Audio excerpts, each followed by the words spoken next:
In this lecture, we will learn about the pollen grain. इस topic से question directly बन सकता है कि व्हाट इज पोलन ग्रेन, या फिर मल्टीपल चॉइस क्वेश्चन में इस टॉपिक से क्वेश्चन आ सकता है कि जो पोलन ग्रेन की आउटर लेयर होती है उसका नाम क्या है, इनर लेयर का नाम क्या है, किस चीज की आउटर लेयर बनी हुई होती है, किस चीज की इनर लेयर बनी हुई होती है, या फिर पोलन ग्रेन क्या होता है, कैसी भी टाइप से इसके ऊपर क्वेश्चन आ सकता है। बट अगर आप इतना भी पढ़ लेंगे तो आपके लिए बहुत बेनिफिशियल है। चलिए समझते हैं what is pollen grain. Pollen grain male gametophyte, जैसे ह्यूमन बींग्स के अंदर मेल गैमेटोफाइट होता है स्पर्म, वैसे ही प्लांट के अंदर मेल गैमेटोफाइट को कौन रिप्रेजेंट करता है, पोलन ग्रेन। पोलन ग्रेन एक स्फेरिकल फॉर्म में होता है जिसकी डायमीटर होती है 25 to 50 माइक्रोमीटर। इसकी दो लेयर होती हैं, number 1 is exine, number 2 is intine. Exine एक आउटर मोस्ट लेयर होती है, आप डायग्राम में समझ पा रहे हैं। ये जो लेयर है इसका नाम क्या है, एक्साइन, मेड ऑफ स्पोरोपोलिन। मैंने इस वर्ड को अंडरलाइन किया है, डबल अंडरलाइन। ये किसका बना हुआ होता है, स्पोरोपोलिन का बना हुआ होता है, याद रखिएगा। मोस्ट रेसिस्टेंट ऑर्गेनिक मटेरियल, ये बहुत रेसिस्टेंट ऑर्गेनिक मटेरियल होता है क्या, स्पोरोपोलिन। स्पोरोपोलिन की वजह से एक्साइन लेयर बनी, और एक्साइन लेयर की वजह से पोलन ग्रेन हाई टेम्परेचर में या फिर एसिड में या फिर एल्कलाइन मीडियम में भी स्टैंड कर सकता है। No enzyme can degrade it. Exine layer की वजह से पोलन ग्रेन को कोई भी एंजाइम नहीं मार सकता।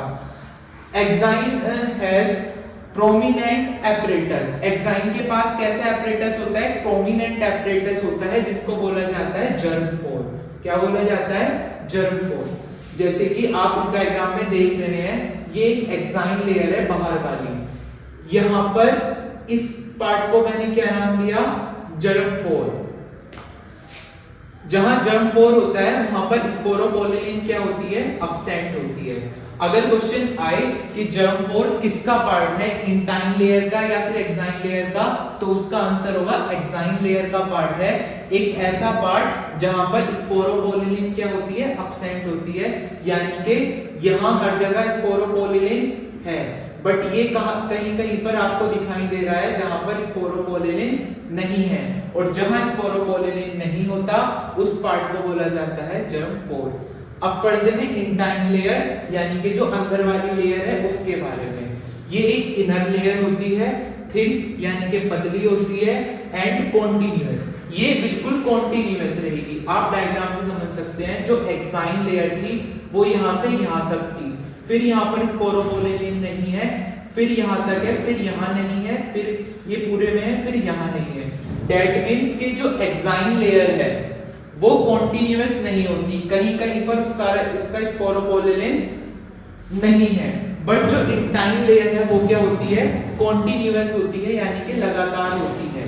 ठीक, ये किसकी बनी हुई होती है, सेलुलोज और पेक्टिन की बनी हुई होती है। Cytoplasm of pollen grain surrounded by plasma membrane, और जो पोलन ग्रेन का साइटोप्लाज्म होता है उसके ऊपर, उसके चारों तरफ एक लेयर होती है जिसको हम क्या बोलते हैं, plasma membrane.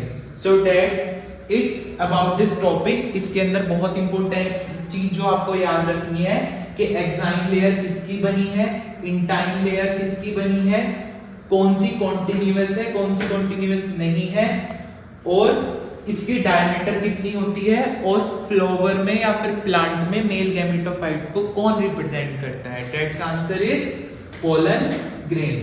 So I hope you like this video. Subscribe channel for more updates. Thank you.